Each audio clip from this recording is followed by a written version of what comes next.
Hi, I'm Dan Sanguinetti, and this is Film Rhapsody.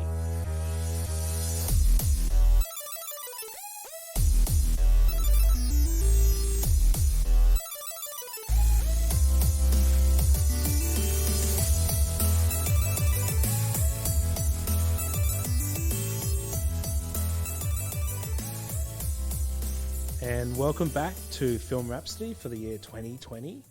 I'm your host, Dan Sanguinetti, and I'm sitting here with Russell Lee. Hello. Now, we've been working pretty hard on a number of different things, including production of Alice. What that means is that we haven't quite got season 2 together yet. Every now and then we want to sleep, people. Yeah, so we had a little chat. A little discussion on what we could possibly do to fill in the gap until we had season 2 ready to go. So we thought we'd do a bit of a throwback because we love doing throwbacks. We thought we would do a clip show. Yep, we're stealing another page from Kevin Smith's book. And just like the Clerks cartoon of 2000 whatever, we're doing a clip show way too early. Oh, well, I actually think we've got some great episodes from season 1 to look back at. And of course, as everyone knows, clip shows are a tried and tested part of the entertainment industry. We all love them. A great way of saying we love you. Thank you for tuning in. Here's another episode. We couldn't actually be bothered making you one. I have to admit, I completely understand the reasoning behind producers deciding that we need to do a clip show episode. I mean, it's to do with resource. And the fact is the last few weeks, last month and a half of 2020 has just been some of the busiest weeks of probably my life. We had Alice that was shooting for our second block. I've run a number of workshops, had a number of new clients come on board. It's been so busy here at Sanguinetti Media. So the time to actually produce a new episode, I guess, we had to come up with something. And so I guess this is where we're going to throw back to something that we are quite familiar with. Well, something you're familiar with. Me, I tend to forget the clip shows. Except for the bad ones. We both remember Star Trek. Yes, Star Trek, the one where Riker is got some parasite in him and he's dying and he goes through a whole lot of memories, which at the sound of it sounds like an innovative idea, but its execution sucked. Well, you have clip shows like Stargate after 1 season. You have Star Trek The Next Generation after 2. You have Happy Days after 42 seasons. Some shows just don't have enough good stuff to show. The good thing is I think we've got plenty of great stuff. We've collated some of our best highlights of season 1, and yeah, we're going to talk it through with you, and hopefully you'll enjoy them as much as we have, and you're looking forward to joining us for the rest of season 2. So to kick things off, we start with our first clip, which comes from the first episode, where I sat down with my buddy, Declan Shrub. Thanks for having me, Dan, on the first episode. It's a great honour. I love podcasts and I love you. Thanks, Nick. We've got a long history, I guess you could say. You're going to talk about the time we kissed in Amsterdam, aren't you? You've already brought it up. I didn't want to go there, but we're already there. It was a mistake, and I loved it. We started producing a feature film together, I think, as a result of a fairly coherent pitch that you made to me in Gus's. Yeah. And then that resulted in us getting some, we won some competition. It didn't feel like we won, but there was some competition, and that resulted in us. I think that was in 2012 as well. I think that was later 2012. And the end of the year. Yeah, because I took part in the Screen ACT's accelerator. No, it wasn't accelerator pod. It was called the Low Budget Feature Pod. Yeah. And at the end of the first few weeks of it, we had to pitch a film. And I'd written this zombie film, and I went to you because you'd made Theatre of the Dead, and I said, oh, Dan knows how to produce a zombie film.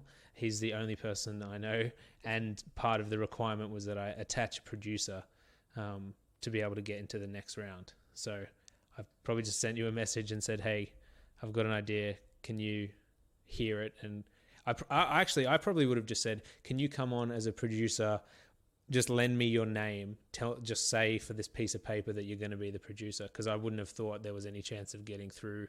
I'm just like, I need your name. And you said you actually have to come and sit down and pitch me the idea. Oh, yeah, because I'm a hard ass and I make people work. We somehow found ourselves in a position where we had to make $1 million film.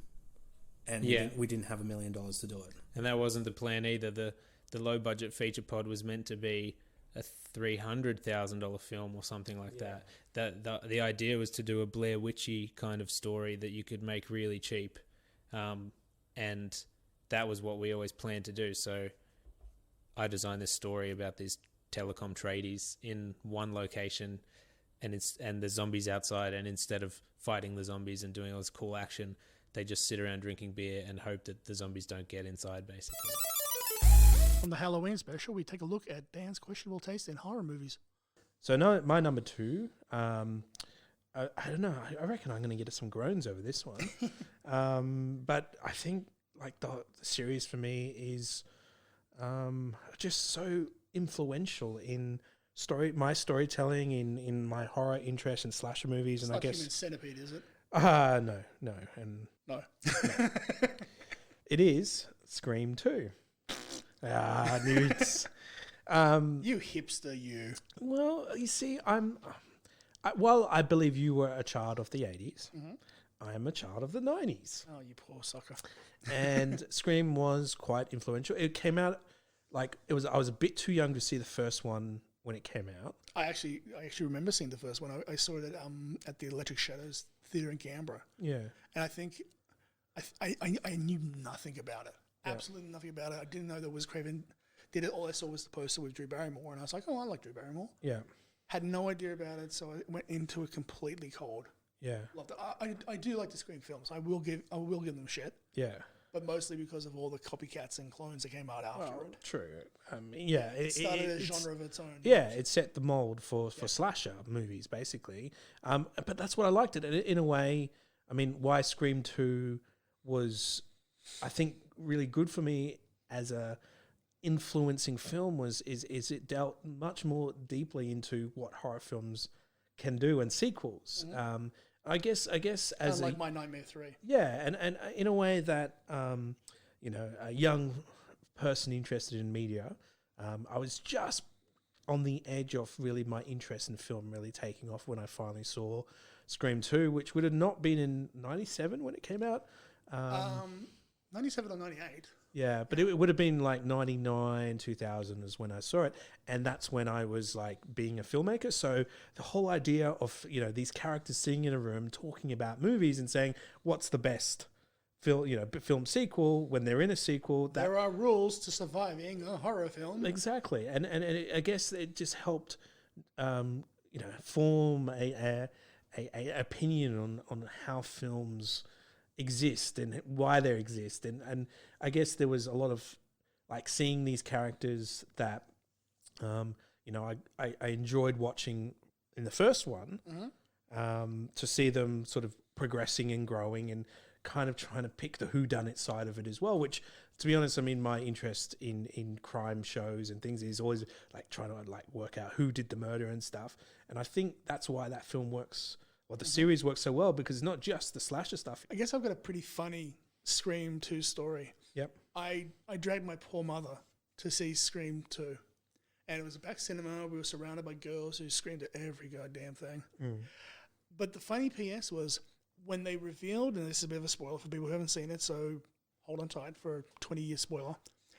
When they revealed the first of the killers and Timothy Oliphant took the mask off, I had no idea who he was. I completely forgot his character in the movie.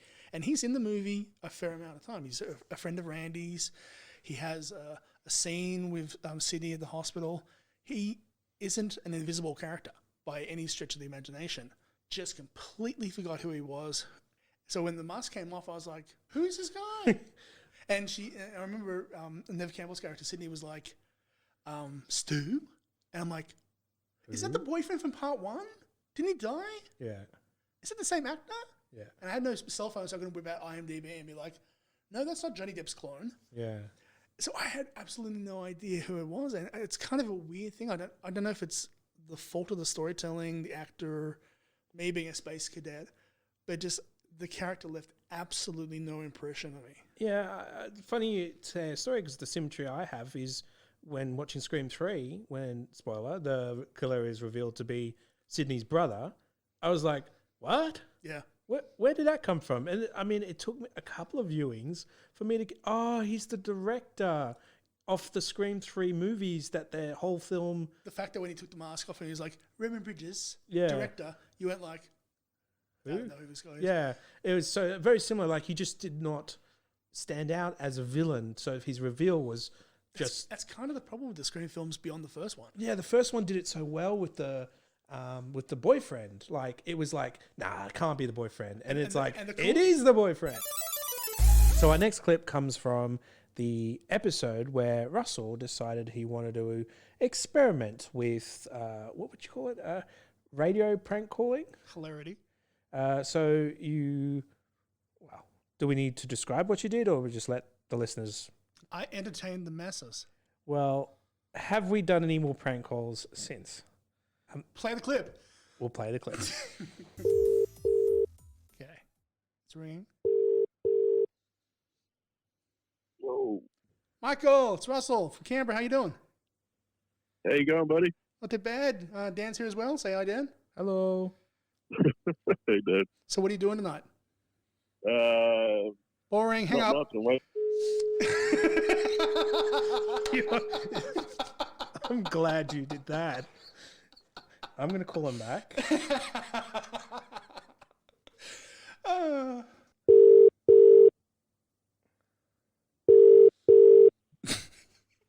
Sorry, Michael. How did you enjoy being part of our first podcast prank call? It was fantastic. Oh, yeah. Dan. Yeah.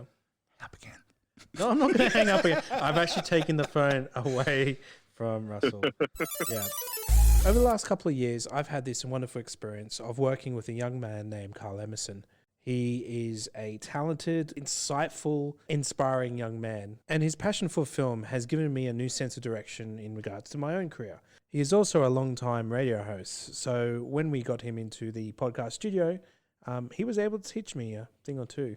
So the result of that film, you won Best Screenplay at Focus on Ability, which I think is an incredible achievement and one that I'm really proud. It was a huge sort of thing because I had no idea. They only chose the category at all only a week or so in advance, and the script wasn't the key part of the story. Yeah. That was that was really just the finished film more than anything. The script was one part, but suddenly here we are, and because of that, we're on to our new film, Two Graves. Yeah, that's right.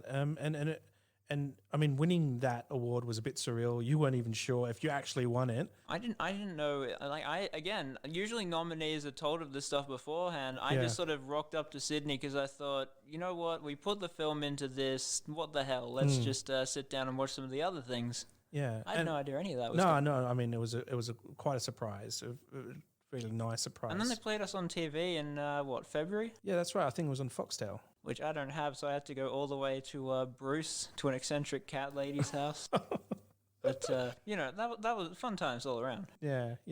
But as a result of the award, it came from the Australia's Writers Guild, who were involved in the judging of the film. Oh, so it's not proper screenwriters and things. Yeah, and so and that's how Jamie Brown, AACT nominated writer, got involved in the project. So he gave you a mentorship over a couple of months to help develop a new short film, which we've talked about before, Two Graves. But this is, I think this is the first time on this podcast that we're talking about it. Or really since we entered production. We did a Kickstarter for it, and that was pretty successful, like $6,000. Yeah, and we've had other things moving forward on it, and there's a few more applications that were put forward, hopefully, to get it moving forward. We don't know. We'll see what happens there. But let's talk about the writing process. So what was it like being mentored by Jamie Brown, being that he is, AACT nominated? He works on numerous TV shows. He's done some big movies. What was it like? Well, as you can guess from what you just said, he was pretty busy. So most of it was we would, here at the office, go and work on bits of the script. We'd send him every revision each week or so. And then every few weeks, we'd have a proper conversation, check-in. Here's why this works, why this could work better. What's what's another avenue that this line of the story could take with some greater payoffs, things like that. But definitely the mentor part. The mentor part was more of like, I think a Spirit Obi-Wan Kenobi sort of thing. Yeah. And which was really possibly the most helpful part of it, that I was able to really evolve all this stuff on the ground. One of the cool things about last season was sitting down with a whole variety of people from the film industry and picking their brains. We had a chance to sit down with Marissa Martin, an award-winning animator from Canberra. Dan spoke with his longtime friend Hugh Sanderson, an award-winning writer-director from Canberra. And I spoke with my mentor, Carol Seegers, a longtime story guru with decades of experience. In the next few clips, you'll hear from Marissa, Hugh, and Carol as they share a little bit about their screen crafting journeys. First, straight off the bat, to tell a good story, begin with character. Yep. Always. It's good to have plot and theme spinning around your head. You kind of want to know what it's going to look like and have a sense of that. And I say all this knowing full well, and the reason I brought this up before is all of my films started from wanting to see something on screen and maybe having a bit of an idea of a theme. Yep. But what I learned to do, and I didn't do this for the first few films, and I think Turn Back was the first one I really actually stopped and did this, but I think it's important to have a good sense of your plot and your theme, but then you got to park them, you got to put them in a drawer, and you have got to really figure out your character. First and foremost, without them being beholden to plot or theme.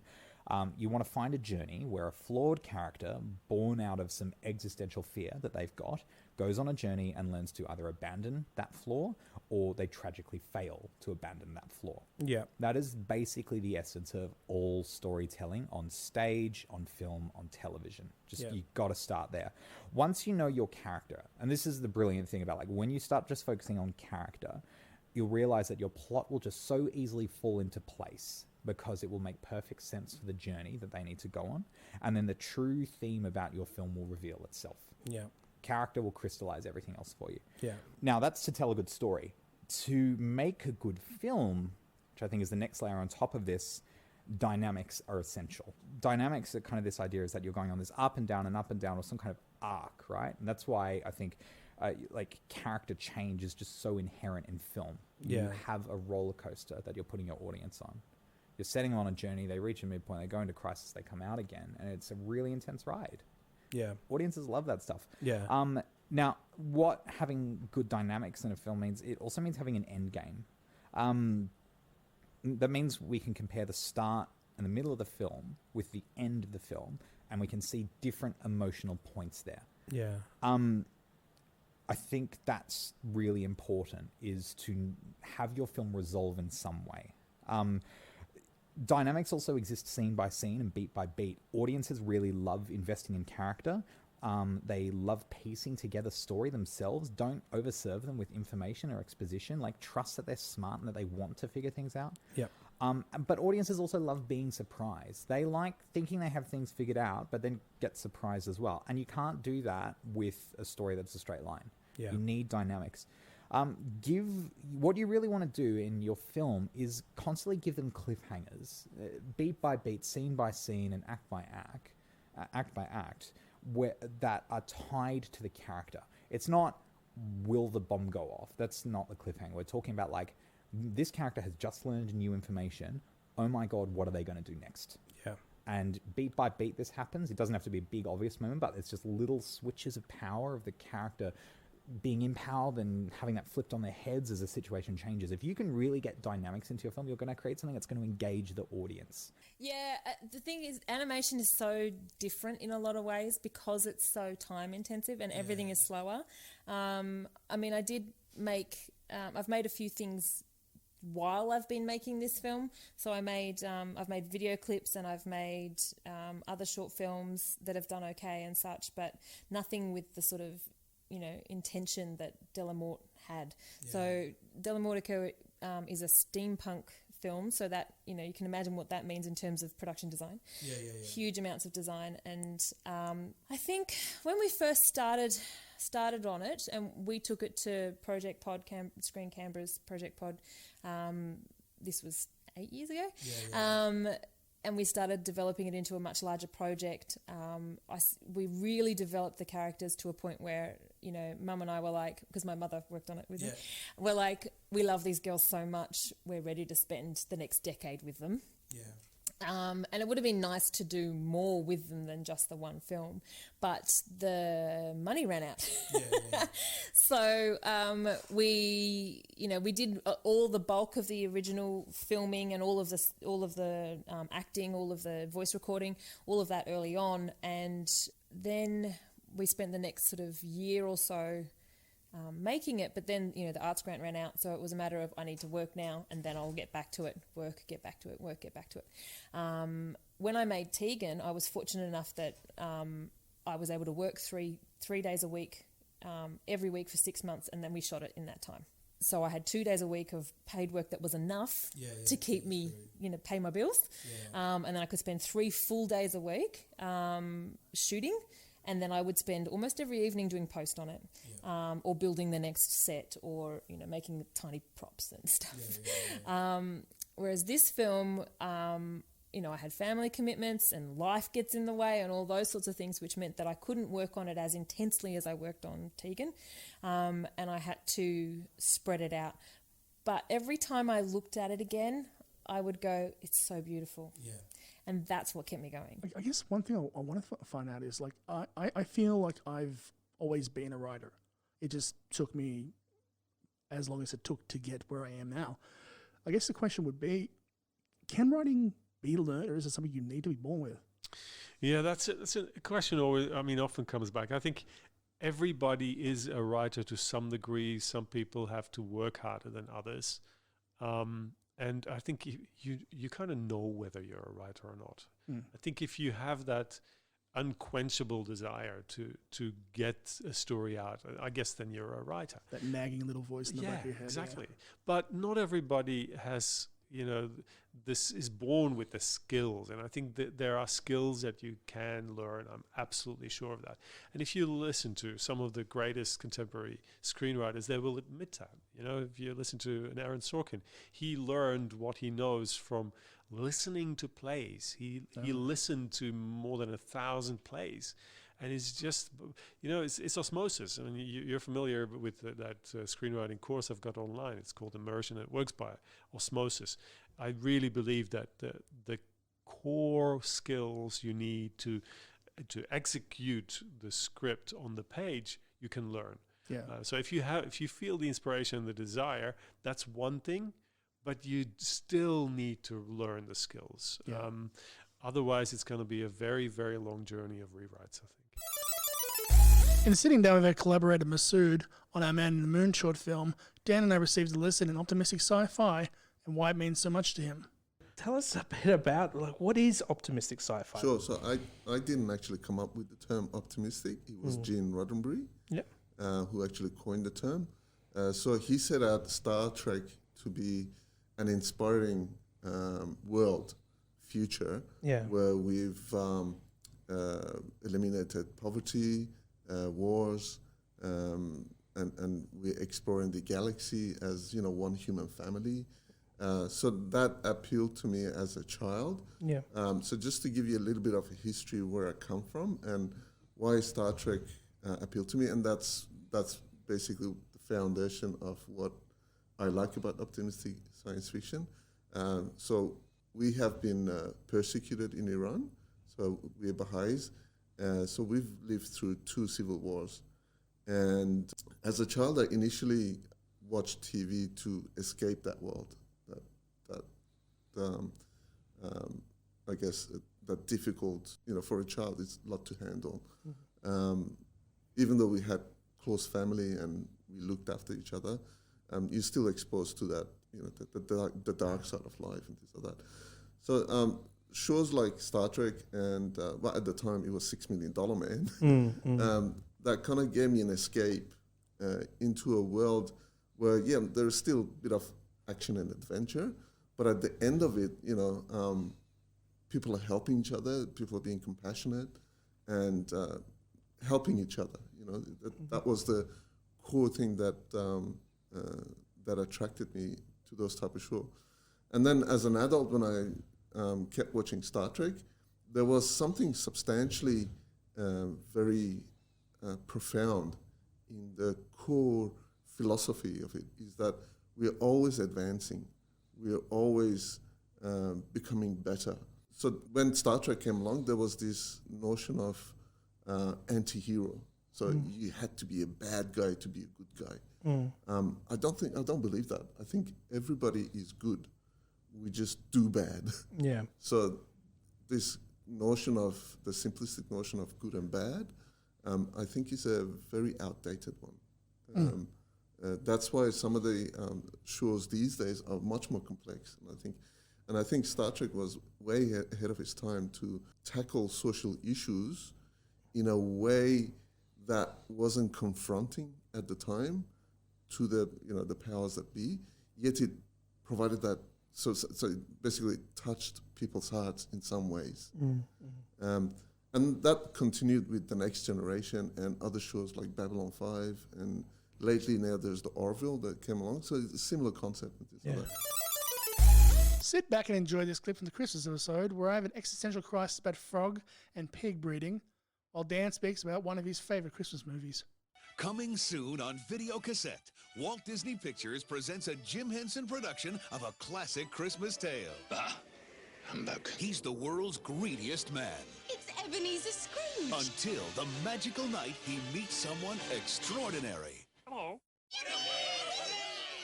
The Muppet Christmas Carol. Wait a minute. Yeah. Are you saying that Kermit the Frog is on cocaine? Oh my God, is this why he's having an affair with a pig? Oh my God, it makes so much sense. Yeah, I think Russell's just worked out the Muppets. Or at least where the Muppets came from in the first place. The Muppet Christmas Carol is my number 3 film in this countdown. Christmas is not complete without the voice of Kermit the Frog. And even better when you've got Michael Bloody Caine being a Scrooge. How the hell did a pig give birth to frogs? The Muppet Christmas Carol, the songs that make up that film bring so much joy to me. And this film is not a childhood memory thing. All right? I saw this movie when I was younger. Sure. It wasn't until I was a grown adult that I really, truly appreciated what the Muppets do to, I guess, my mood, my Christmas spirit. Oh my God. Did someone eat like Robin's leg off? Is that why he's playing Tiny Tim? Oh my God. I wish I never got Disney Plus in the first place. Oh my God, it's horrible. What I think the standout characters are in this is Gonzo and Rizzo. They don't have major parts, but they seem to come along for the journey in characters. I think they even self-acknowledge that don't exist in the Christmas Carol story, which I think gets the first big laugh for me out of it. But, for what the Muppets do in general, like beyond the Christmas realm of particularly this list, the Muppets are something that I go to when I am feeling awful. When I'm really struggling with life and things and the struggles that come with running a business, fighting to make it a living, to try and live towards my dreams. I find that when I go to the Muppets, it gives me a sense of peace. And that's what the Muppets Christmas movie does for me at Christmas. When I put this on, and I will be putting this on in the lead up to Christmas. Out of my 5 movies, this will be the first one that I will play to get me into the Christmas spirit as soon as we close up office at Sanguinary Media. In our final clip, we go back to episode 2, where Russell and I talked about our growing professional relationship. Back then, it had been about 6 months from when we had completed the Man in the Moon short film, and we were quite heavy into pre-production on Alice. So the Man in the Moon became, I think, a really great collaboration between us as not just producer, writer, director. Like, it was a way for us to understand how we work. And I mean, one of the things that, without being too gushing and, offering compliments to you, I mean, what I enjoyed about the process was that I had a particular vision as director, and you had a particular vision as writer. And I said, my vision is in this direction, your vision was in the other direction, and yet you listened, you understood that there was an end game that we're reaching for, and you were more than willing to work through the same themes and concepts but move it towards the direction that we were hoping for, and that's what the script was. And I think also from my point of view is that it was never a question of, this is my idea, Russell, this is how we're going to do it. It was a collaboration. It was, okay, here's why I think we should change this, and you listened to my response, and we found a way that it worked well for both of us. Yeah. And it came out very great. I'm very proud of the movie. Yeah, no, I'm it's one of my favorite movies as a director that I've had, because the vision was clear. The vision was so clear to me. It was on the page, in the script. Mm-hmm. And to be able to, and and as a filmmaker that, over my journey, I've spent so much time producing my own work. I've written my own scripts, and then I've directed them. Mm-hmm. And one of the big steps I've just learned as a filmmaker is, and where I have grown in my career, is actually taking other people's work and producing it to the, I guess, criteria or to the brief that they expect. Is that a strange step to go from writing your own stuff and directing your own stuff to directing someone else's? Yeah, absolutely. It's definitely something that is new and different. And I mean, and that's where the next step is as well, is as a producer who has produced other people's work, and then worked with the director, not necessarily always being the writer, but mostly being the writer. Most of them are, yeah. But now I am producing, right, your script, Alice, and then I'm directing it. And that's a whole new world for me. I don't have many feature producer credits, but enough to get the feeling of, this is the process in the way to bring a film together. Here's all the necessary elements, and here's the different things we need to make a film work. Now, as director, I've actually experiencing something I've never experienced before, where I'm now got this producer side of me working with a writer that is not my material, so has your own vision, have your own way of wanting it to appear, and then me as a director having my own view and my own idea of how it's going to appear, and it all sitting there, and then there's the other producers and their point of view, and so it's just like there's so many different things that are coming together, and it's this new, just totally new film experience that I haven't had before. Does it make it easier being the director to sort of be like, I have the final say? No. And that's because I've always had the final say as producer. And in the past, I've been... now you have three more producers. I've got three more producers working. But also as producer, you've got to also compromise with your creatives. Mm-hmm. So yeah, it's just a whole new experience for me at this stage. And we're still we're very close to moving pre-production. So that was our clip show. How do you think that went? Fantastic. Do you think we should do another one for season 2? You bet. All right, season 2 is coming soon. Make sure you subscribe in your podcast player so you can make sure you get our latest episodes right to your device. You can also support this podcast by becoming a patron for just $1 a month. Find us at patreon.com/Sanguinity Media. So until next time, I'm Dan Sanguinity. I'm Russell Lee. And this has been Film Rhapsody. Film Rhapsody is produced by Russell Lee and Dan Sanguinetti for Sanguinetti Media. Find our home at sanguinettimedia.com.au. Let's record that again.